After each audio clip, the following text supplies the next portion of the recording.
Hello internet users and welcome back to the world of Castlevania. Today we're going to be talking about one of the more unique entries in the series, Castlevania Circle of the Moon. When it comes to the Metroidvania-styled game, Circle of the Moon has a few things that make it stand out from its brothers and sisters. First off, it was released as a launch title for the Game Boy Advance. In addition to that, was the only Metroidvania of the series that Koji Igarashi wasn't involved in. With those factors in mind, you'd think that this game might have a rough time following up Symphony of the Night, but it actually ended up being a very well-received game. And nearly 20 years after it came out, I personally think that it holds up well, and also still manages to stand out in its own way, despite being the first of 3 games that would appear on the same system. So let's take a closer look and see what it's all about. The game opens up with a bit of text introducing the setting. It's the year 1830 and surprise surprise, someone is trying to resurrect Count Dracula again. The culprit this time is a vampire named Camilla, and the entire game takes place inside of her castle. Yeah, this is one of the few Castlevania games where the castle you explore isn't technically Dracula's. Dawn of Sorrow did something like this as well, but in that case they kind of had to because of the events of the previous game. In the case of Circle of the Moon, the place is still filled with monsters all the same, so it makes no real difference. But I just find it a bit strange that they decided against using the iconic castle that is literally the name of the series. But I'm getting off track here anyways. The moment that Camilla brings Dracula back to life, a group of vampire hunters burst into the room. The leader of the group is a man named Morris Baldwin, who Dracula recognizes as one of the hunters who last defeated him many years ago. In that moment, Dracula unleashes a trap, sending Morris's 2 disciples falling into a hole. These 2 characters are Hugh Baldwin, who is Morris's son, and Nathan Graves. After they somehow survive that gigantic drop, Hugh tells Nathan to get out of the castle while he heads off to save his father. However, Nathan wants to save his master too, and decides to go and do so on his own. From here, the game begins with the player taking control of Nathan, searching for a way to climb out of the castle's catacombs. Now first off, there are quite a few things that separate Nathan from the rest of the Castlevania protagonists. Nathan is not a Belmont, nor does he have any known relation to the Belmont family, and although he may fight using a whip, the one that he uses is known as the Hunter's Whip, not the Vampire Killer. Kind of another weird choice, I have to admit. By design, it's like he's meant to be just different enough to avoid a lawsuit, despite still being part of the Castlevania IP. Nathan also controls in a way that you won't find in any other Castlevania game. When you're running and jumping, he's fast, but also has this weight to him. It's really hard to convey just how weird this feels, but I think I'd describe it as a halfway point between how the classic Castlevania and Metroidvania characters control. I definitely wouldn't call it bad or anything though. In fact, I do think that the way Nathan plays suits the level design very well, and jumping around the platforms while you're both exploring and attacking enemies feels pretty good. However, one complaint that I do have is with the input for running. In this game, to start running, you have to double tap left or right on the D-pad. This seems like such an unnecessary thing to me. Nathan's walking speed is just so sluggish that you'll absolutely want to be running at all times, so I don't get why I can't just hold down a direction to run that way. You know, the way it works in just about every other game ever. It's not like it tires your thumb out or anything, and you do get used to it pretty fast, but it just seems so random for there to be an extra step for something as basic as movement. Another thing that's weird is that running is actually considered an unlockable ability in this game. For the first few rooms, Nathan is forced to walk around at an insanely slow speed, and then the game quickly gives you these boots that allow you to run around. Again, I know this is such a minor thing, but it's just weird that they decided to do this. Anyways, for the most part, Circle of the Moon plays like you would expect. You have a huge open area to explore, and your goal is to find abilities and items that allow you to progress further. Along the way, there are monsters everywhere, and they will always respawn the instant you leave and re-enter a room. There is also, of course, RPG elements to this game, so you can level up and equip several different items to improve your stats. Something else that you should be on the lookout for is hidden rooms. It's a long-standing tradition in Castlevania to have breakable walls that take you to secret areas. In Circle of the Moon, these rooms will always possess one of 3 upgrades. You have pink potions that increase Nathan's max HP by 10, the blue potions which increase his max MP by 10, and these big hearts which increase the maximum amount of hearts he can carry by 6. These upgrades don't have much of an effect on their own, but there are a ton of them scattered throughout the castle, and their benefits really add up over time. Except for the hearts, they're actually kind of useless, and I'm about to explain why here. So similar to other games in the series, Nathan can pick up sub-weapons that are found by breaking certain candles. Using them will consume a certain amount of hearts, which can also be replenished by breaking other candles. However, a major problem with Circle of the Moon is that all of the sub-weapons are pretty bad. The damage they deal is pretty weak compared to other options, and even the stopwatch can only slow down most enemies instead of briefly freezing them altogether. I guess the axe is kind of okay, but other than that, you can pretty much ignore this mechanic altogether and get through the game just fine. And as if all of that wasn't enough, there is actually something else in the game that more or less makes the sub-weapons entirely obsolete. When it comes to combat, Circle of the Moon has a gimmick known as DSS, or Dual Setup System. On the pause menu, when you go into the DSS menu, you'll see 2 rows of cards. Throughout the game, there will be some enemies that have a chance to drop certain cards. Collecting and combining these cards will grant Nathan all sorts of different abilities when you press the L button. For example, if you have the Mercury and Salamander cards selected, you'll then be able to use a Flame Whip. And if you use the Venus and Serpent cards, then you'll get a spell that temporarily increases your defense stat by 25%. But those are only some basic examples using the cards you can acquire early in the game. Once you start obtaining the late game cards, things can start to get pretty crazy. Using the Mars and Unicorn combination will turn Nathan's whip attack into a giant holy sword, and using the Uranus card with pretty much anything else gives a different full screen attack. There is also quite a bit of unique combos too, like one that turns Nathan into a skeleton that dies in one hit, but has a random chance of dealing a ton of damage. There is one that summons a shield against enemy projectiles, and another one that just has him pull out a gun and shoot whatever's in front of him. That one isn't very good, but I find it pretty funny.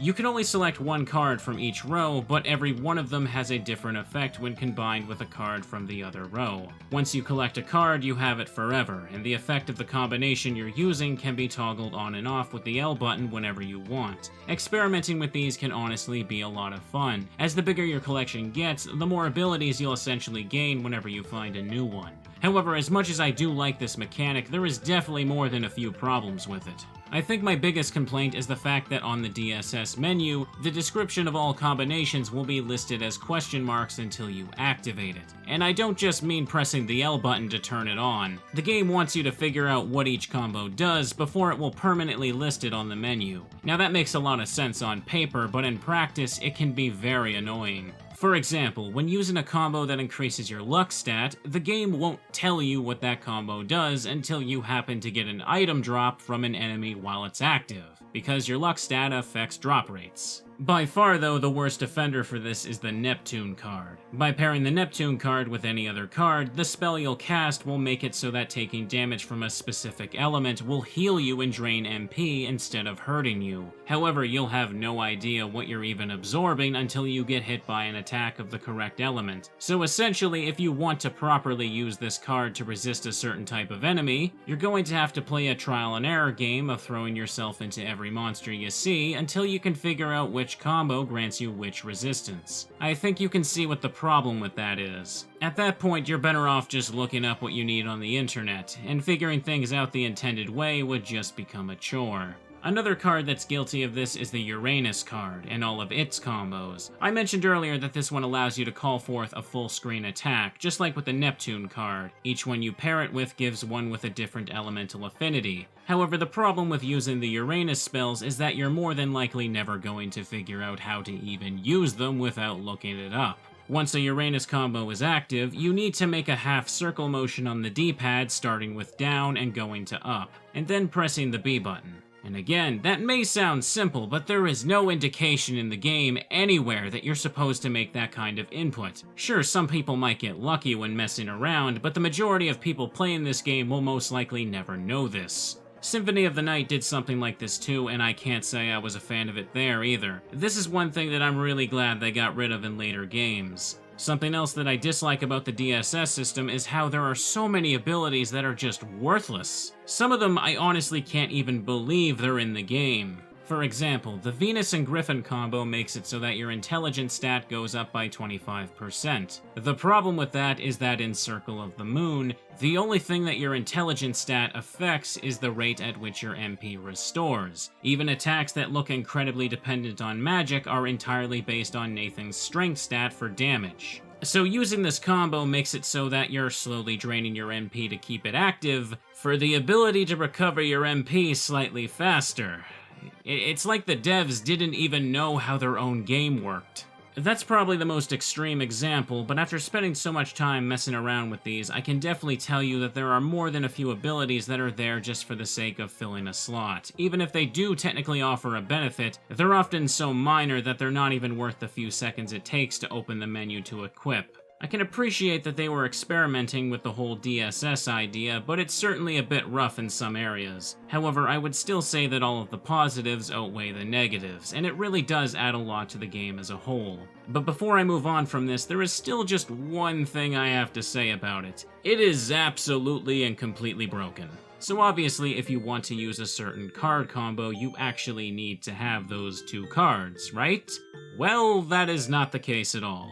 You see, as long as you have at least one card in each row, you essentially already have them all. At any point, whenever you press the L button to activate your cards, simply pause the game during Nathan's animation, then go into the DSS menu and move the cursors to whatever spot you want.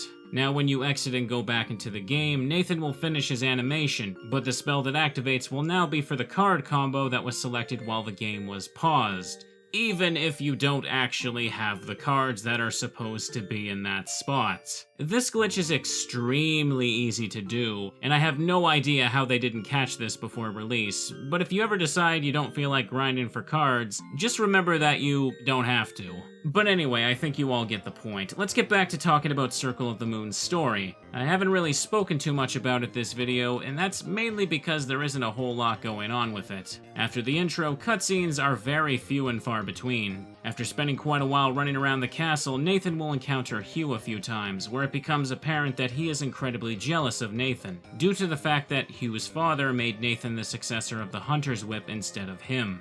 Eventually, Nathan encounters Camilla, who says that she's exploited Hugh's feelings of jealousy to take control of his mind. Then, once Nathan climbs to the top of the castle, he meets the controlled Hugh and has to fight him to help him return to his senses. The whole plot feels pretty tired and generic even for its time. The story is just kind of there for the sake of being there, and feels like a bit of a missed opportunity for this game if you ask me. Moving on to the topic of visuals, this game is certainly lacking a bit compared to the other two Game Boy Advance Castlevanias. A lot of the enemies in this game aren't very detailed or interesting, and just about all of them have a few palette swap versions scattered throughout the map somewhere. The different areas of the castle don't look too bad, but most of them look pretty similar to each other, and I felt they could have done a bit more to make each one a bit more unique. I mean, it feels like that there was some unwritten rule that there had to be a shade of green somewhere on screen at all times. Something that I should also mention is that when this game was first released, one major criticism was that everything in the game looked very dark, which made it difficult to see on the original Game Boy Advance, which if you weren't aware, it did not have a backlit screen. It was for this reason that the other two Game Boy Advance titles had a noticeably brighter look to them.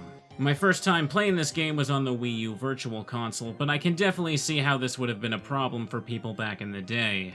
Again though, this was a launch title, so I don't want to criticize the visuals too much. However, there is one thing that is just flat out inexcusable. There is this one area in the game where they clearly tried to reuse a background from somewhere else, and it does not look good. Just look at that line right there and tell me it doesn't look sloppy. That is just one thing that sticks out to me like a sore thumb. Anyways, next let's finally talk about the game's bosses.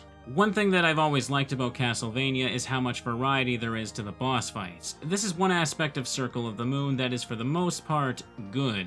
There are definitely some interesting bosses. One of my personal favorites is Camilla, who transforms into this cool and grotesque looking thing. As well, this is right after she tells you that she's taken over Hugh's mind, and you see that her demonic form is protruding out of a giant skull, with her arms grasping the inside. There's a little bit of symbolism to this boss and I like it. They also do something similar with the game's first boss, the Cerberus. Remember how I said that you're dropped into the catacombs deep below the castle at the start? Well, in Greek mythology, Cerberus is known to be the guard dog of the underworld, keeping the dead from escaping. So it's incredibly fitting that Nathan has to fight this thing in order to climb out of the lowest point of the castle. Other than those though, I found that the rest of the bosses range from just being fine to just generic. This poisonous goat head thing is kind of cool looking, I guess, and I also kind of like the death fight. I like the look of his second phase here. But then there are really basic bosses like the Golem and the Necromancer, who just feel like filler compared to the others. The battle near the end against Hugh was also a bit clunky in my opinion, as he's always trying to run up in your face, making it a little annoying to hit him. After beating Hugh though, he comes back to his senses. After that, you find the key to the room where Dracula is hiding at the center of the castle.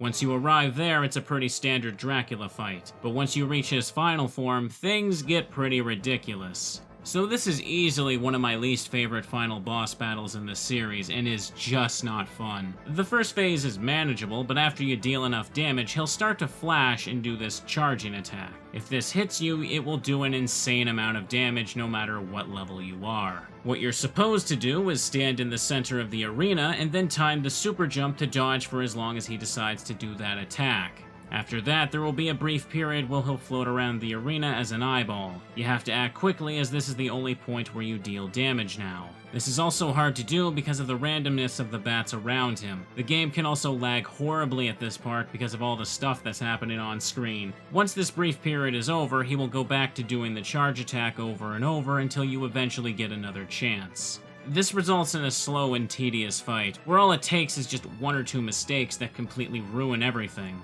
Even after doing multiple playthroughs, having the timing down perfectly, and knowing which DSS combos work the best here, it still doesn't make it any more fun. Once Dracula is defeated, he says that it's all meaningless and that he'll just keep coming back. Nathan promises that they'll always be waiting to stop him each and every time, before turning to escape the collapsing castle. From there, the adventure is over, and all is well for the heroes that came and succeeded in saving the world.